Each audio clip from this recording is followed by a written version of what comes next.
Tumbal terakhir, pesugihan Gunung Lawu. Kalian mungkin tahu bahwa Gunung Lawu adalah tempat favorit para pendaki.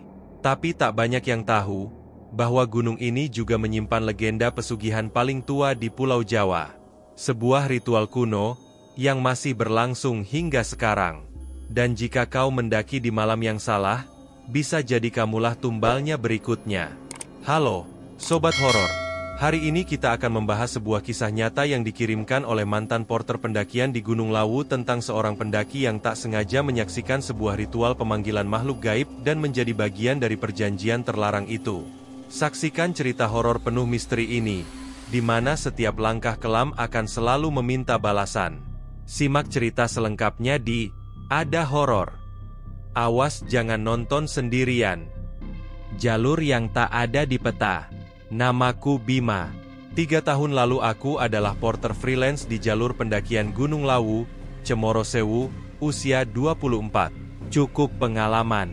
Tapi hari itu aku mengambil keputusan terbodoh dalam hidupku. Hari itu aku diminta mendampingi seorang pendaki solo bernama Raka. Lelaki 30-an berkacamata, berperawakan pendiam. Ia menyewa jasaku hanya untuk 1 malam. Katanya ingin menyepi, dan minta jalur yang sepi dari rombongan lain. Biasanya aku menolak pendaki aneh seperti ini, tapi ia membayar double, bahkan memberikan 1 amplop berisi uang, sebagai uang tutup mulut. Aku nggak nanya lebih lanjut. Salah besar. Kami mulai naik sekitar pukul 2 siang. Langit cukup cerah. Tapi memasuki pos 3, Raka memintaku berbelok ke jalur kecil yang tertutup semak. Kita lewat jalur lama. Jalur leluhur katanya. Aku ragu, tapi dia tampak yakin seperti sudah sering ke sana. Dan anehnya, aku merasa seperti ditarik semacam energi asing dari balik jalur itu. Perjalanan makin sepi. Tak ada sinyal, tak ada suara serangga. Hutan terlalu sunyi. Raka mulai merapalkan doa-doa dalam bahasa Jawa kuno. Beberapa kali aku melihat bayangan melintas di balik pepohonan, seperti orang berkain putih. Saat kami tiba di sebuah dataran lapang, dengan batu-batu tertata membentuk lingkaran, Raka mendadak berhenti. Ia membuka tas, mengeluarkan dupa, bunga setaman, dan sebilah keris kecil berkarak. Aku hanya butuh kau jaga di luar lingkaran. Jangan masuk. Apapun yang kamu lihat, atau dengar, jangan bersuara, katanya. Aku mengangguk. Meski tubuhku bergetar hebat, ritual itu berlangsung saat matahari tenggelam. Langit berubah merah gelap, kabut turun cepat. Raka duduk bersila, keris di tangan, mata terpejam. Tiba-tiba angin berhenti, lalu tanah bergetar. Dan dari balik pepohonan muncul 3 sosok berpakaian hitam. Wajah mereka ditutup kain merah. Mereka melangkah masuk ke dalam lingkaran batu. Aku terpaku. Nafasku tercekat. Raka berbicara dalam bahasa yang tidak kupahami. Suaranya berat, bukan seperti suara manusia biasa. Salah satu sosok hitam menyerahkan wadah tanah liat, berisi darah, dan seikat rambut. Raka mencelupkan keris ke dalamnya, lalu menggoreskan ke lengannya sendiri. Darahnya menetes ke tanah.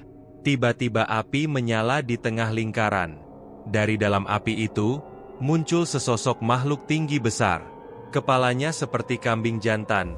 Matanya menyala merah. Aura panas langsung membuat peluh membanjiri tubuhku.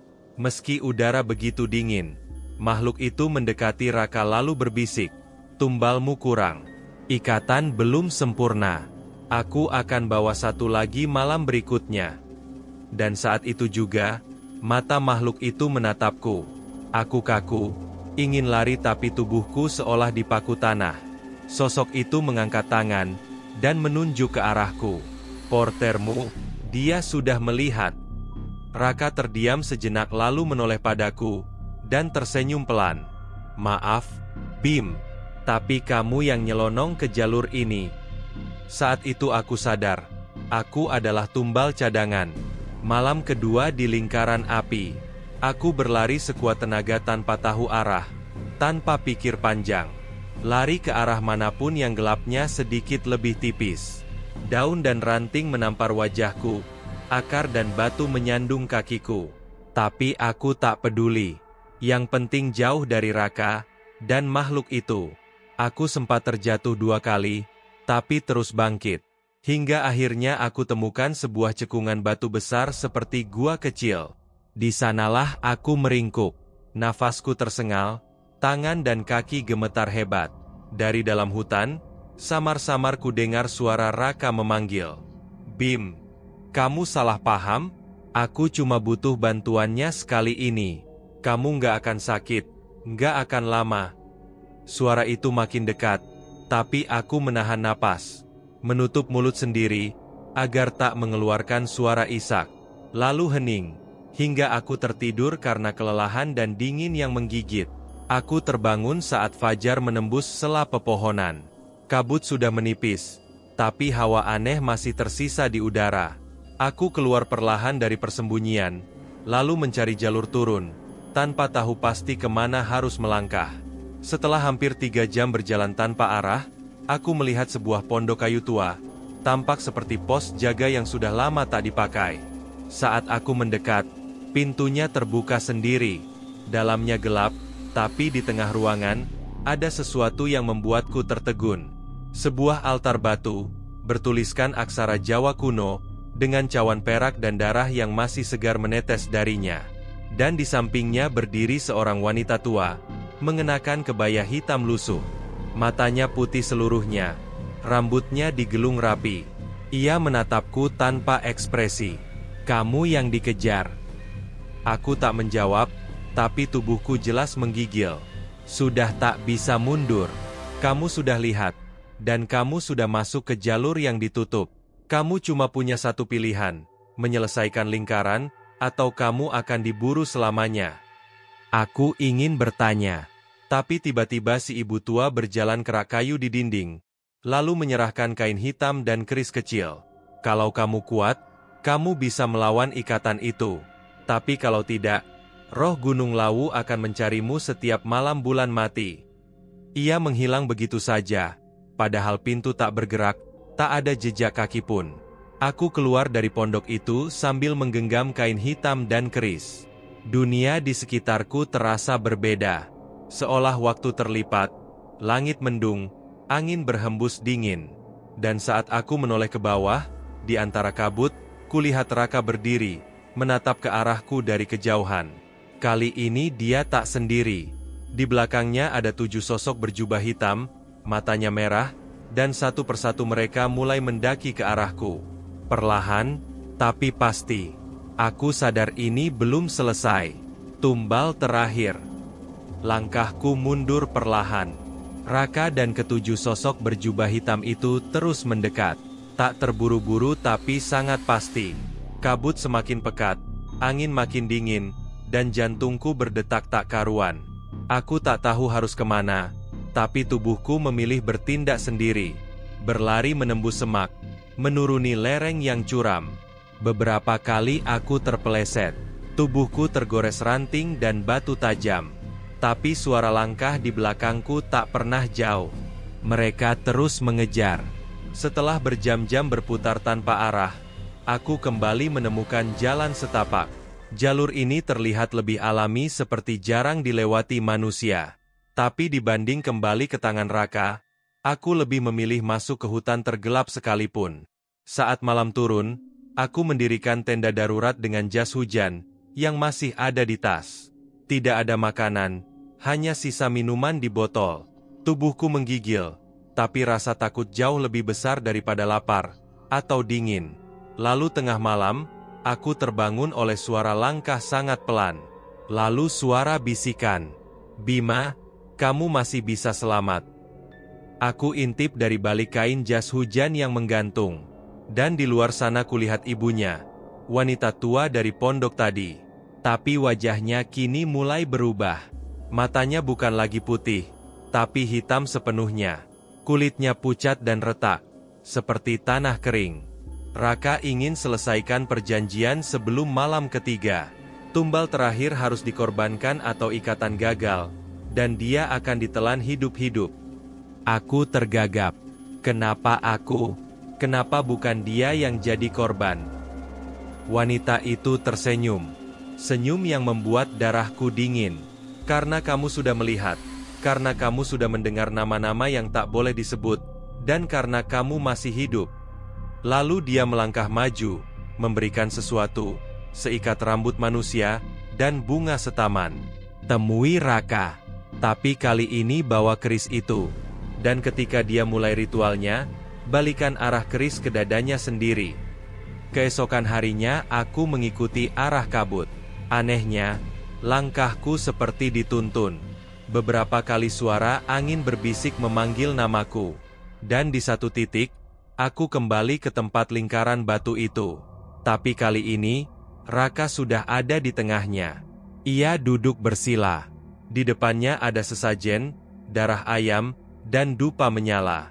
7 sosok berjubah hitam berdiri mengelilinginya. Saat ia melihatku, senyumnya mengembang. Akhirnya kamu datang juga. Kita bisa selesaikan semua malam ini. Tanganku gemetar menggenggam keris. Aku melangkah masuk ke dalam lingkaran batu. Langit mendung bergemuruh. Petir menyambar di kejauhan. Kabut mulai menebal. Udara berbau anyir. Raka mulai merapalkan mantra. Sosok berjubah hitam mulai melolong. Dan saat keris diangkat ke udara, aku melompat. Keris itu kutancapkan tepat ke dada Raka sendiri. Darah muncrat, Raka terdiam. Sosok berjubah menjerit, tanah bergetar. Api melingkupi tubuh Raka. Dan dalam sekejap, ia lenyap terbakar bersama makhluk-makhluk itu yang melolong ke udara, dan menghilang satu persatu. Aku terjatuh. Dunia seperti berguncang. Tapi kemudian semua hening. Saat aku membuka mata, fajar menyingsing, lingkaran batu itu hilang. Tak ada sesajen, tak ada jejak darah. Hutan terlihat biasa. Aku berjalan menuruni gunung, kali ini dengan tenang. Seolah tak terjadi apa-apa. Tapi sebelum benar-benar keluar dari kawasan Lau, aku melihat 7 batu nisan kecil berlumut, berdiri di tepi jalur, dan satu di antaranya tertulis nama, Raka Haji Wijaya 1989 hingga 2021. Penerus perjanjian sudah 3 bulan berlalu sejak aku meninggalkan Gunung Lawu. Segala yang terjadi di sana terasa seperti mimpi buruk, yang tak mau benar-benar hilang. Aku kembali ke kehidupanku, pindah kota, memutus semua kontak, bahkan ganti nomor dan akun media sosial. Tapi setiap malam, mimpi yang sama selalu datang. Lingkaran batu, sosok berjubah. Raka dengan tubuh terbakar, merangkak keluar dari tanah dan berkata, "Belum selesai." Aku mencoba mengabaikan semuanya, sampai akhirnya sebuah paket misterius datang ke tempat kos baruku. Tak ada pengirim. Isinya hanya satu benda, kain hitam dan bunga setaman. Persis seperti yang diberikan wanita tua itu. Tapi kali ini ada tambahan. Selembar kertas bertuliskan tulisan tangan. Yang ditusuk hanyalah wadahnya. Ikatannya masih hidup. Dan kamu Bima, kamu pewarisnya sekarang. Tanganku gemetar. Aku merasa seperti ditarik kembali ke dalam mimpi buruk yang telah coba kulupakan. Aku buang benda itu ke sungai malam itu juga. Tapi itu tak menghentikan semuanya. Malam berikutnya, aku mengalami selai paralisis. Rasanya ada yang menindih tubuhku, menahan nafas. Dalam gelap, kulihat bayangan berdiri di sudut kamar, perlahan mendekat dan membisikkan mantra yang pernah kudengar di puncak Lawu. Sopo sing nyapo, kudu bayar tumbale. Aku terbangun dengan keringat dingin. Tapi ada yang aneh. Bunga setaman dan kain hitam itu kembali ada di meja. Kali ini dengan setitik darah di ujung kainnya. Aku mencari tahu tentang pesugihan Lawu, tentang siapa saja yang pernah menjadi bagian dari perjanjian itu. Dan dari penelusuranku, aku menemukan nama seseorang yang dikenal sebagai penyambung perjanjian. Namanya Mbah Suryo, tinggal di lereng Lawu bagian timur, dikenal sebagai dukun sepuh, yang mengurusi orang-orang yang masuk jalur. Tanpa pikir panjang, aku kembali ke kawasan Lawu. Dalam hati, aku bersumpah ini terakhir kalinya. Aku hanya ingin mengakhiri semua ini, atau menghilang sekalian. Rumah Mbah Suryo berdiri sepi di tengah ladang teh. Angin dingin berhembus pelan. Aroma dupa menyeruak dari dalam rumah panggung kayu itu. Saat aku tiba, Mbah Suryo sudah duduk di beranda, seolah menungguku. Sampean telat, Le. Tali perjanjiannya wis nempel karo jiwo. Aku memohon agar ia memutuskan ikatan itu, tapi ia hanya menggeleng. Kalau mau bebas, sampean harus kembalikan tumbal yang belum selesai, atau temukan pengganti, atau sampean jadi bagian dari penunggu. Aku menunduk, tak sanggup berkata apa-apa. Sampean punya 3 malam. Kalau lewat, roh Gunung Lawu akan menjemput. Sebelum aku pergi, Mbah Suryo memberikan sebuah kantong kecil. Isinya tanah dari puncak Lawu, dan sehelai rambut. Kalau kamu sudah yakin siapa penggantinya, kuburkan ini di bawah pohon jati, di atas batas desa. Tapi ingat, tumbal harus setuju tanpa dipaksa. Malam itu aku duduk di kamar, memandangi nama-nama di kontak ponselku. Teman lama, orang asing yang pernah kutemui. Semua terasa seperti calon korban. Tapi aku tak sanggup memilih. Dan di cermin kamar, samar-samar muncul bayangan Raka, dengan senyum yang membusuk dan tangan terbakar. Kalau kamu nggak pilih, gunung yang akan memilih.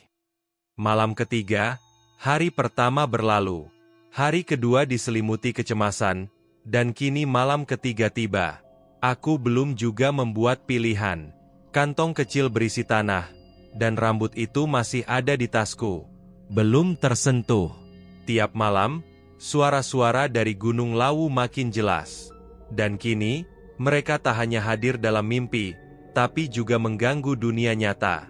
Jam 2 pagi, aku terbangun karena suara ketukan dari arah balkon kos lantai 3. Tidak mungkin ada siapapun di luar sana.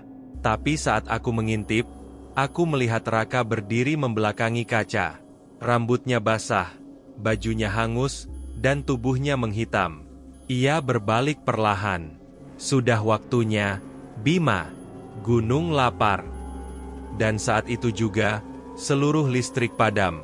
Dalam kegelapan, suara langkah mendekat. Getarannya terasa lewat lantai. Aku mundur perlahan, mengambil senter dari laci. Begitu cahaya menyala, ruangan kosong. Tapi cermin di dinding menampilkan siluet 7 sosok berjubah hitam, berdiri di belakangku. Aku berteriak dan segera kabur dari kos. Lari sejauh mungkin menuju satu tempat yang paling kuingat.